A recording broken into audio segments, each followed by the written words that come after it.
நண்பர்களே வணக்கம். குடியாத்தம் குமரன். இப்போ எனக்கு ரொம்ப நாளா புரியல. ஏஐஏடிஎம்கே அதோட ஃபுல் ஃபார்ம் என்ன? அகில இந்தியா அண்ணா திராவிட முன்னேற்ற கழகம். அகில இந்திய அண்ணா திராவிட முன்னேற்றம். ஸோ இங்கிலீஷ்ல ஆல் இந்தியா திராவிட முன்னேற்ற கழகம். ரொம்ப நாள் சந்தேகம். ஆல் இந்தியா திராவிட முன்னேற்ற கழகம், அகில இந்திய அண்ணா திராவிட முன்னேற்ற கழகம்னா காஷ்மீர்ல ஏடிஎம்கே இருக்கா, ஜம்முல ஏடிஎம்கே இருக்கா, உத்தரகாண்ட்ல ஏடிஎம்கே இருக்கா, ஜார்க்கண்ட்ல ஏடிஎம்கே இருக்கா, யூபி, உத்தரப்பிரதேஷ், மத்திய பிரதேஷ், வெஸ்ட் பெங்கால், பீகார், மகாராஷ்டிரா, ராஜஸ்தான், குஜராத், ஹரியானா, டெல்லி, இங்க எங்கேயாவது இருக்குதா? குறைஞ்ச பட்சம் ஆந்திரால இருக்கா, தெலுங்கானால இருக்கா, கேரளால இருக்கா, கர்நாடகால இருக்கா? அதாவது சட்டமன்றத்தில், நாடாளுமன்றத்தில், உள்ளாட்சியில் பிரதிநிதிகள் இருக்காங்களா? ஏன்னா கர்நாடகால, ஆந்திரால, கேரளானா ஒரு பார்டர்ன்றதுனால கட்சி இருக்கலாம், ஊருக்கு ஒரு 10 பேர் இருக்கலாம். அப்புறம் என்ன இது ஏஐஏடிஎம்கே? அப்போ இந்திரா காந்தி பீரியட்ல என்னன்னு கேட்டா தேசிய கட்சிகளுக்கு மட்டும்தான் அரசியல் கட்சி அந்தஸ்து சொல்லிட்டாங்க. தேசிய கட்சிகளுக்கு மட்டும்தான். உடனே என்ன பண்ணிட்டாங்க? அப்போ அதிமுக அஇஅதிமுக ஆகிட்டாங்க. நாங்க ஆல் இண்டியா பார்ட்டி தான். நாங்க ஆல் இண்டியா பார்ட்டி தான். எங்களுக்கு காஷ்மீர் முதல் கன்னியாகுமரி வரை எங்களுக்கு அமைப்பு இருக்கு, எங்களுக்கு கிளை கழகம் இருக்குது. So ADMK is not only a national, ADMK is not only a state party. Our ADMK is a national party ன்னு சொல்லி எங்க அரசியல் கட்சி அந்தஸ்து போயிடுவாங்க. ஆனா திமுக உறுதியா நின்னுச்சு. நாங்கள் மாநில கட்சி தான். ஆனால் திராவிட இனத்தின் இயக்கம் என்று சொன்னால் இந்த உலகத்தில் வாழ்ந்து கொண்டிருக்கிற கோடிக்கணக்கான திராவிடர்களின் இயக்கம் திமுக. இது உலக கட்சி. திமுக தான் இது உலக கட்சி.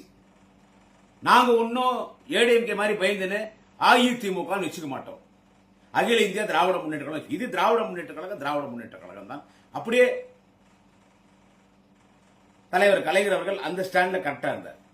தலைவர் கலைஞர் அவர்கள் அந்த ஸ்டாண்ட்ல கரெக்டா இருந்தார். ஏன் இதை இவ்வளவு விளக்குறேன் கேட்டீங்கன்னா, எப்பவே நேஷனல் பார்ட்டிக்கு ஹெட் குவார்டர்ஸ் எங்கன்னு கேட்டா டெல்லி. தேசிய கட்சிகளுக்கு தலைமை அலுவலகம், தலைமையிடம் எது என்று கேட்டால் இந்தியாவின் தலைநகரம் டெல்லி தான். தேசிய கட்சிக்கும் தலைநகரம் டெல்லி. எது இருந்தாலும் டெல்லியில தான் முடிவெடுப்பாங்க. எது இருந்தாலும் டெல்லியில தான் முடிவெடுப்பாங்க. இத்தனை நாள் ஏடிஎம்கேவை நான் ஆல் இந்தியா அண்ணா திராவிட முன்னேற்ற கழகம், அகில இந்திய அண்ணா திராவிட முன்னேற்ற கழகம் என்று ஏற்றுக்கொள்ளவில்லை. ஆனால் பேருக்கு வேணா ஆல் இந்தியா அண்ணா திராவிட முன்னேற்ற கழகம் இருந்தாலும் ஜெயலலிதா அந்த கட்சியின் பொதுச்செயலாளராக இருக்கும் வரை தமிழ்நாட்டுக்குத்தான் அனைவரும் வரவழைத்தார். ஆனால் இன்றைக்கு நான் உண்மையிலே ஒத்துக்கிறேன்.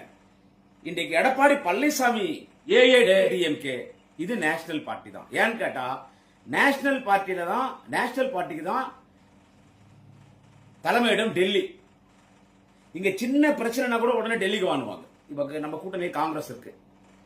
இங்க எதனா இவங்களுக்குள்ள ஒரு பிரச்சனைனா டெல்லிக்கு தான் அவங்க போய் ஆகணும். சேம் திங் பிஜேபி கூட அதுதான். இருக்கிற நேஷனல் பார்ட்டி ரெண்டு பெரிய பார்ட்டி எதுன்னு கேட்டீங்கன்னா தமிழ்நாட்டில் காங்கிரஸ், பிஜேபி, இது ரெண்டு தான். இதெல்லாம் இருக்குது. அதுக்கெல்லாம் அமைப்போட கிடையாது. ஆச்சுங்களா? இப்ப ஏதாவது ஒரு காங்கிரஸ்ல ஒரு பிரச்சனைன்னு கேட்டா உடனே அவங்க என்ன பண்ணணும்? டெல்லிக்கு போகணும். டெல்லிக்கு போயிட்டு மரியாதைக்குரிய தமிழக காங்கிரஸ் தலைவர் அண்ணன் செல்வ பெருந்தகை அவர்கள் டெல்லியில போய் தேசிய காங்கிரஸ் தலைவர் மல்லிகார்ஜுன கார்கே சந்திச்சு பேசுவார். திரு ராகுல் காந்தியை சந்திப்பாரு, அன்னை சோனியா காந்தியை சந்திப்பார். இங்க இருக்கிற சீனியர் லீடர் திரு ப. சிதம்பரம் அவர்களாக இருக்கட்டும், அண்ணன் திருநாக்கரசராக இருக்கட்டும், திரு பீட்டர் அல்போன்ஸாக இருக்கட்டும், இப்படி இருக்கிற முன்னணி தலைவர்கள் இவங்க என்னன்னா இவங்களுக்குள்ள பிரச்சனைனா டெல்லிக்கு போவாங்க. இப்ப நமக்கு எல்லா குடும்பத்துக்கும் வாசப்படி தான். எல்லா குடும்பத்துக்கும் பிரச்சனை. இப்ப நமக்குள்ள எதனா பிரச்சனை என்ன பண்ணுவோம்? நேரம் அறிவாலயத்துல தலைவரை போய் பார்ப்போம், இல்ல தலைவர் இரண்டாம் கட்ட தலைவரை போய் பார்ப்போம். ஆனா காங்கிரஸ், பிஜேபி எல்லாம் டெல்லிக்கு போனோம். என்னடா சும்மா பிளேடு போடுற குமரா, என்னதான் சொல்ல வரேன்னா இப்பதான் ஏடிஎம்கே தேசிய கட்சியா நான் ஏத்துக்கிறேன். ஏன்னா இத்தனை நாள் ஏடிஎம்கேக்கு தலைமை ஆபீஸ் எங்கன்னு கேட்டா ஜெயலலிதா இருக்கிற வரைக்கும் போயஸ் கார்டன் தான். பேருக்கு தான் கட்சி ஆபீஸ் ராயப்பட்டியில. ஆனா போயஸ் கார்டன் தான் தலைமை அலுவலகம். எல்லாமே அங்கதான். அந்த அம்மா இருந்த இடம் தான். அந்த அம்மா கொடநாடுக்கு போச்சுன்னா கொடநாடு. ஒரு காலத்துல ஹைதராபாத் திராட்சை தோட்டத்துக்கு போயிட்டு ஹைதராபாத் திராட்சை தோட்டம். ஆனா இன்னைக்கு இருக்கிற ஏடிஎம்கே உண்மையே அகில இந்திய அண்ணா திராவிட முன்னேற்ற கழகமா மாற்றி இருக்கிறார் அண்ணன் எடப்பாடி பழனிசாமி. அவருக்கு என்னுடைய வாழ்த்துக்களை, பாராட்டுகளை தெரிவித்துக் கொள்கிறேன். தேசிய கட்சி அந்தஸ்துக்கு உயர்ந்திருக்கிறார். தேசிய கட்சி தலைவர் அந்தஸ்துக்கு உயர்ந்துட்டார் எடப்பாடி பழனிசாமி. ஏன்னா அவர் பாத்ரூமுக்கு போனான்னா கூட நேரா फ्लाइट பிடிச்சி டெல்லிக்கு போய் அமித்ஷாவை கேட்கணும். अमित शाह जी बहुत अर्जेंट है अमित शाह जी, मैं तो बाथरूम जाना, 1 बाथरूम जाना, 2 बाथरूम जाना, परमिशन देओ जी, हम तो बाथरूम जाकर 1 बाथरूम 2 बाथरूम आउटसाइड जाना, मुझे परमिशन होना ने.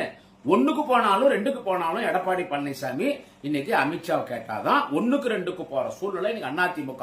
இன்னைக்கு அதிமுகவின் தலைமையிடம் எது என்று கேட்டால் ராயப்பேட்டை இருக்கிற எம்ஜிஆர் இல்லமா என்ன புரட்சித் தலைவர் பேர்ல ராயப்பேட்டை ஆபீஸ். நான் எதிர்க்கிற ஐஓ ஹாஸ்பிட்டல் தான் பல வருடங்கள் இருந்தேன். அங்கதான் இருந்தேன், நான் அந்த ஹாஸ்பிட்டல்ல இருந்தேன். இன்னைக்கு ஓனர் யாருன்னு கேட்டா எடப்பாடி பழனிசாமிக்கு டெல்லி, அமித்ஷா, மோடி, டெல்லி டெல்லி டெல்லி டெல்லி. ஆமா, இவரு புரட்சி தமிழர். புரட்சி தமிழர் இந்த அளவுக்கு மானம் கெட்டு போறலாம். தமிழ்நாட்டில் கூட்டணி கட்சி தலைவர் யாரு? என்டிஏக்கு, நேஷனல் டெமோக்ரசி அலையன்ஸ், தேசிய ஜனநாயக கூட்டணிக்கு கூட்டணி கட்சி தலைவர் யாரு? பிஜேபி காரனே சொல்றான். தமிழ்நாடு பொறுத்த வரைக்கும் எங்கள் என்டிஏனுடைய தலைவர் யார் என்றால் எடப்பாடி பழனிசாமி தான். அவர் தானே தலைவர். அதிமுகவோட பெரிய கட்சியா பிஜேபி? 4 எம்எல்ஏ பிஜேபி வந்தாங்கன்னா அது அதிமுகவுடைய தொண்டன், அதிமுக வாக்கு வங்கி போட்ட பிச்சை. அது ஏடிஎம்கேவாக இருந்தாலும் பாமக இருந்தாலும் யாரா இருந்தாலும். ஆனா இன்னைக்கு பேரளவு தான் தலைவர். Just for name sake Edappadi Palaniswami is an president, is an head of India Alliance, but according to me he is not a leader for India Alliance in Tamil Nadu. He is a labor, that too he is a bonded labor, that too he is a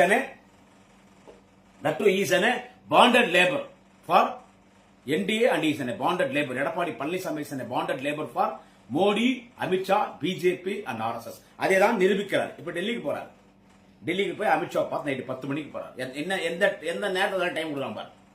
10 மணிக்கு தான் போகணும். அமித்ஷா போய் அரை மணி நேரம் 10 அமித்ஷா பார்த்து எடப்பாடி பழனிசாமி 10 மணிக்கு போய் 10 வரைக்கும் வெளியே உட்காந்துருக்கணும்.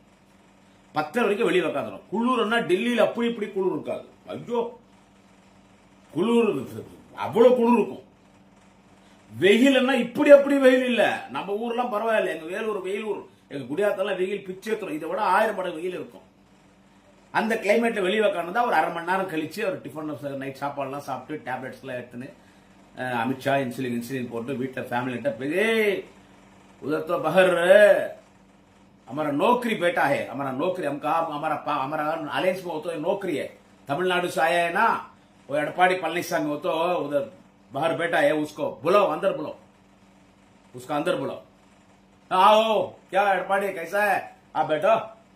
இந்த விதமான மரியாதை தான் எடப்பாடி பழனிசாமிக்கு அமித்ஷா கொடுக்கும். வெளியே நம்ம வேலைக்காரத்துல உட்காந்துக்கிறார். உண்மையிலேயே பரிதாபமா இருக்குது, பாவமா தான் இருக்கு. ஏன்னா அவன் யாரை பார்த்தாலும் தட்டுறான் அப்படின்னு நினைக்கூடாது. இதுதான் உண்மை. This is real fact. கூப்பிட்டு 10 நிமிஷம் பேசி இத்தனை சீட்டு இவனுக்கு பேசினேன். சோ இவங்களுக்கு எந்த பிரச்சனை இருந்தாலும் அவன் போன்ல கூட பேசுறது இல்ல. அங்க அமித்ஷா போன்ல பேசலாம். டெல்லிக்கு வா. இவ்வளவு அதிமுக கேடு கட்டு போறது. அதனாலதான் சொன்னேன் இது உண்மையிலே ஏஐடிஎம்கே. ஏன்னா ஆல் இண்டியா பார்ட்டிக்கு ஹெட் ஆபீஸ் டெல்லியில இருக்கும், லீடர்ஷிப் டெல்லியில இருப்பாங்க. இப்ப ஏடிஎம்கேக்கு ஹெட் ஆபீஸ் எது? டெல்லி. அவங்களுக்கு உத்தரவு போடுற தலைவர் யாரு? Amit Shah, Modi, BJP, RSS. உங்களுக்கா இவ்வளவு வாய்? ஒரு சின்ன முடிவால எடப்பாடி பழனிசாமி உங்களால் எடுக்க முடியுமா? ஒரு கொங்கு தமிழன், எங்கள் இனத்தை சார்ந்தவர், தமிழினத்தை சார்ந்தவர், அதிலும் ஒரு கொங்கு தமிழன் இன்றைக்கு ஒரு ஆரிய கூட்டமிடம், ஒரு பரதேசி கூட்டமிடம், பாஜக ஆர்எஸ்எஸ் ஆரிய பரதேசி கூட்டமிடம். இன்றைக்கு எடப்பாடி பழனிசாமி இவ்வளவு அடிமையா கொத்தடிமையா கூடி குறுகி நிற்கிறார், முட்டிக்கால் போடுகிறார், காலிலே விழுந்து முட்டிக்கரணம் போடுகிறார், அங்கப்பிரதர்சனம் செய்கிறார் என்று கேட்டால் இது ஒட்டுமொத்த அதிமுக தொண்டனுக்குத்தான் அவமானம். ஏன் மறைந்த அம்மையார் செல்வி ஜெயலலிதாக்கு அவமானம். இவரு எங்க தலைவர் தளபதி பேசார். நான் ஒன்னு சொல்றதுக்கு எடப்பாடி பழனிசாமி இன்னைக்கு ஐஎன்டிஏ கூட்டணி, தமிழ்நாட்டில் ஐஎன்டிஏ கூட்டணி கிடைச்ச வெற்றி மாதிரி பீகாரிலும் ஆந்திராவிலும் இன்னும் மற்ற மாநிலங்கள் கிடைத்திருந்தால் இன்றைக்கு காங்கிரஸ் ஆட்சியில் இருந்திருக்கும். தலைவர் தளபதி, தேச தலைவர் தளபதி ஸ்டாலின் அவர்கள் திரு ராகுல் காந்தி அவர்களை பிரதமர் நாற்காலியில் அமர வைத்திருப்பார். அதனால்தான் இன்றைக்கு இந்தியாவில் இருக்கிற மூத்த தலைவர்கள், பல மாநில முதலமைச்சர்கள், ஏன் உங்கள் என்டிஏ அலையன்ஸ் இருக்கக்கூடிய மூத்த தலைவர்களும் சொல்கிறார்கள், ஐஎன்டிஏ கூட்டணியை தலைமை தாங்குகிற தகுதி இருக்கிற ஒரு தலைவன் யார் என்று கேட்டால் தமிழ்நாட்டின் முதலமைச்சர், திராவிட முன்னேற்ற கழகத்தின் தலைவர் கலைஞரின் மகன், 52 ஆண்டு காலம் உழைத்த அந்த அனுபவத்தில் மக்களால் முதலமைச்சராக இன்றைக்கு ஏற்றுக்கொள்ளப்பட்டிருக்கிற தமிழக மக்களின் தலைவர், இந்தியாவின் ஒரு மக்கள் மதிக்கப்படுகிற தலைவர் மு.க. ஸ்டாலின் ஐஎன்டிஏ கூட்டணிக்கு தலைமை தாங்கலாம் என்று சொல்கிறார். தளபதி எங்க நிக்கிறாரு? எடப்பாடி பழனிசாமி நீங்க எங்க நிக்கிறீங்க? ஒரு சின்ன பிரச்சனை பேசினாலும் அவன் கூப்பிடுறான் டெல்லியில இருந்து, ஸ்டார்ட் இமிடியேட் டெல்லி. நீ அங்க போய் வெளியே உக்காந்து பாக்குறன்னா இது எவ்வளவு அவமானமா இருக்குது. என்னையா அப்படி தப்பு பண்ணிட்டீங்க? ஜெயிலுக்கு போனா கூட போங்க, என்னையா இருக்கு இப்போ? நீங்க உண்மையிலே கொலை பண்ணியிருந்தாலும், நீங்க உண்மையிலே திருடிந்தாலும், உண்மையிலே ஊழல் பண்ணியிருந்தாலும், இப்போ தூக்கி உங்களை ஜெயில போட்டா நீங்க எல்லாம் தியாகி ஆடுவீங்க.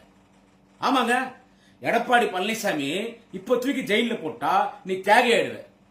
ஒரு மக்கள் ஓட்டு போட்டாலும் போட்டுருவாங்க, பாடுறா கூட்டணிக்கு வரல, அமித்ஷா பேச்சு கேட்கல, ஜெயில போட்டாங்கடா நம்ம தலைவர், என்ன உங்க கட்சிக்காரன் பேசுவான்.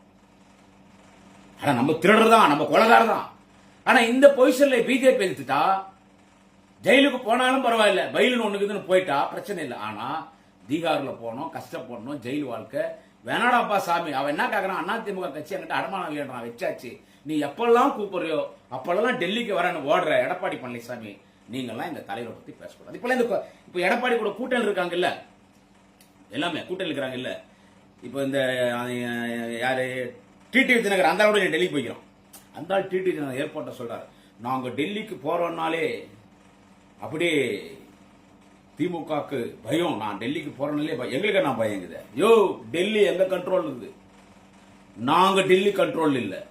என்னைக்குமே Tamil Nadu out of control of Delhi. எங்க தலைவர் தளபதி இதோ 2026 ஏப்ரல் 23 எலெக்ஷன் 4ஆம் தேதி ஓட்டு என்ன போறாங்க, 200 தொகுதியில் திமுக கூட்டணி ஜெயிச்சு தலைவர் தளபதி தான் முதலமைச்சர், புரியுதா? நாங்கெல்லாம் out of control of Delhi தான் எங்க கண்ட்ரோல், எங்க கண்ட்ரோல். நாங்க யாரையும் போய் முட்டிக்கால் போட்டு டெல்லியில போய் பேசணும்ன்ற அவசியம் இல்ல. யாரா இருந்தாலும் இங்க தேடி வராங்கயா. இப்போ நீ இத்தனை சீட்ல நான் நிக்கணும்னு கேட்கறது நீ போற அமித்ஷா கிட்ட, இல்ல என்ன இத்தனை சீட்ல நான் நின்ன ஆகணும், இந்த கட்சிக்கு இந்த பாமக அன்புமணிக்கு இவ்வளவு கொடுத்தாகணும், தமிழ் மாநில காங்கிரஸுக்கு இவ்வளவு கொடுத்தாகணும், புதிய நீதி கட்சிக்கு இவ்வளவு கொடுத்தாகணும், புரட்சி பாரதத்துக்கு இவ்வளவு கொடுத்தாகணும், தமிழ் மாநில காங்கிரஸுக்கு இவ்வளவு கொடுத்தாகணும், இன்னும் அவங்க கூட லெட்டர் பாயிண்ட் கட்சி, விசிட்டிங் கார்டு கட்சி, இதுக்கெல்லாம் இவ்வளவு கொடுத்தாகணும். அதனால இதாங்க லிஸ்ட், யார் யாருக்கு எவ்வளவு கொடுக்கலாம் நீங்க சொல்லிட்டீங்கன்னா அவ்வளவு கொடுத்துறேன். நான் எத்தனை சீட் எடுத்துக்கிட்டோம், இப்படி அமித்ஷா கிட்ட எடப்பாடி கேட்கறது, நாங்க ஏடிஎம்க்கு எத்தனை சீட் எடுத்துக்கிட்டோம், கொஞ்சம் பார்த்து ஒரு 10 சீட் போட்டு கொடுங்க. நீங்க அவனுக்கு சொல்லணும் இத்தனை தான் கொடுப்பேன்னு, அவன் உங்கள்கிட்ட கெஞ்சணும். இவரு எடப்பாடி டெல்லியில போய் அமித்ஷா கிட்ட கெஞ்சா, sir sir please sir, sir please sir ஒரு 10 தொகுதி எக்ஸ்ட்ரா கொடு சார். नहीं मैं क्या बोलता हूं, तू वो सुनना है एडपाड़ी, मैं तो कौन, मैं तो पटेल है, मैं तो यजमान है, मैं तो ओनर है, तू तो लेबर है. ओनर क्या बोलेगा वो तू सुनना है. सुनकर मैं क्या काम बोलेगा तुझे वो काम तू करना है. அவ்வளவுதான் முடிஞ்சு போச்சு. இன்னைக்கு இந்த கூட்டணி கட்சிகளே எத்தனை சீட்டு இத்தனை சீட்டு கேட்கறாங்க, எத்தனை சீட்டு கொடுக்கலாம் கூட முடிவு பண்றது டெல்லி. அப்படி என்னையா பண்ணிட்டீங்க, கொலை பண்ணிட்டீங்களா, கற்பழிச்சிட்டீங்களா? ஊழல் பண்ணிக்கிறீங்க, திருடுகிறீங்க, கொலை பண்ணிக்கிறீங்க, கொடா இல்ல டெல்லிக்கு போய் தான் வாங்கல. இப்பதான் ஜனங்கள்லாம் மன்றாங்க, அதெல்லாம் எதுவும் வச்சுக்கிறது இல்லை. எனவே இன்னைக்கு டெல்லிக்கு அடிமையாக இருக்கிற எடப்பாடி பழனிசாமி, மத்தவங்க விட்டுருவோம் கூட இருக்கிற கட்சிகள், அதெல்லாம் எதுவும் பெரிய வரலாறு திமுக கூட்டணி கட்சி மாதிரி பெரிய எந்த கட்சி அங்க ஒரு பெரிய கட்சி கிடையாது. எந்த கட்சி பெரிய, உங்க கட்சியை நீ நாஸ்தி பண்ணிட்ட திரு எடப்பாடி பழனிசாமி, உங்க கட்சியை நாஸ்தி பண்ணிட்ட. எனவே இன்னைக்கு அதிமுக ஏன் டோட்டலா அதிமுக கட்சின்னு சொல்லிட்டு பாவம் தோட்டம் அப்பாவி எடப்பாடி பழனிசாமிக்கு தலைமையிடம் டெல்லி. கக்கா போகணும் உச்சா போனா கூட எடப்பாடி பழனிசாமி டெல்லியில போய் கூட போன்ல கூட கேட்க மாதிரி இல்ல. अरे अमित जी मैं तो 1 बाथरूम जाना है, 2 बाथरूम जाना है, परमिशन दो जी, बहुत अर्जेंट है, बहुत अर्जेंट है. போன்ல கேட்கணும் இல்ல, அங்க போய் கேட்கணும். அட முட்டிக்கிச்ச வயிற்றுக்கு ஆத்திரத்தை அடக்கினாலும் அவசியம் தடுக்க முடியாது. ஆனா மூத்திர முட்டிக்கிச்சன்னா கூட பிளைட்ல அப்படியே உட்காந்தே போகணும். ஆனா கூட 2 பேரும் பாக்குறான், ஐயா எடப்பாடி உங்களை கேட்காம பிளைட்ல ஒண்ணுக்கு போயிட்டாருன்னா முண்டி வச்சுக்காது, அவ்வளவுதான். அங்க போய் சொன்ன பிறகுதான் பாத்ரூம் போகணும். அது கூட அமித்ஷா வீட்டுல போக முடியாது, வெளியே லேபர் சூஸ் பண்ற பாத்ரூம் இருக்கும், அங்கதான் போக முடியாது. இந்த நிலைமை தான் இன்னைக்கு பிஜேபி கிட்ட அதிமுக இருக்குது. அந்த அளவுக்கு அடிமையா இருந்துன்னு இன்னைக்கு பிஜேபி அமித்ஷாவுடைய மோடியினுடைய அடிமை பிஜேபி RS அடிமையாக இருக்கிற எடப்பாடி பழனிசாமி எங்கள் ஐஎன்டிஏ கூட்டணி பத்தி பேசுவதற்கோ எங்கள் தலைவர் குறிப்பாக எங்கள் தலைவர் தளபதி குறித்து பேசுவதற்கோ உங்களுக்கு எந்த தகுதியும் கிடையாது. உங்களுக்கு எந்த தகுதியும் கிடையாது. எனவே உங்களை வச்சுன்னு தமிழ்நாட்டை ஏதாவது ஒண்ணு பண்ணிடலாம், இந்த திராவிட மண்ணை பாப்பா மண்ணா பார்த்து மாத்திடலாம், ஆரிய மண்ணா மாத்திடலான்னு அமித்ஷா, மோடி, பிஜேபி, RSS எல்லாம் முயற்சி பண்றாங்க. இங்க திராவிட இயக்கத்தின் மாபெரும் தலைவர் தளபதி ஸ்டாலின் என்கின்ற ஒரு மிகப்பெரிய திராவிட மன்னன் இந்த மண்ணிலே ஆட்சி செய்கிறார். அவர்தான் இந்த மண்ணின் நிரந்தர தலைவர். எங்கள் இளைய தலைவன் உதயநிதி ஸ்டாலின் இருக்கிறார். திமுகவின் கடைக்கோடி தொண்டன் இருக்கும் வரை இந்த திராவிட மண்ணை ஆரிய கூட்டத்தால் தொட்டு கூட பார்க்க முடியாது. நீங்கள் இன்னைக்கு பகடக்கையாக பயன்படுத்துகிற எடப்பாடி பழனிசாமி இந்த தேர்தலோடு அவருடைய அரசியல் அஸ்தமனமாக போகிறது. அவர் அரசியலை விட்டு ஓட போகிறார். அதனால்தான் எங்கள் தலைவர் தளபதிக்கு பாய் பாய் பாய் பாய் பாய் பாய் என்று ஆர்ப்பாட்டத்தில் பாய் பாய் என்னத்துக்கு பாய் பாய் என்னாரு, நாங்க பாய் பாய் சொல்லிட்டு போறது இல்ல. இந்த எலெக்ஷன் முடிஞ்ச உடனே அண்ணா எடப்பாடி பழனிசாமி அரசியல் இருந்து நான் அவுட் ஆக போறேன், இப்பே பாய் பாய் பாய் பாய் பாய் பாய்னு பாய் பாய் சொல்லிட்டு போயிட்டாரு நம்ம சேலத்து பாய். வணக்கம், நாளை ஒரு பதிவில் சந்திக்கிறேன். குடியாத்தம் குமரன்.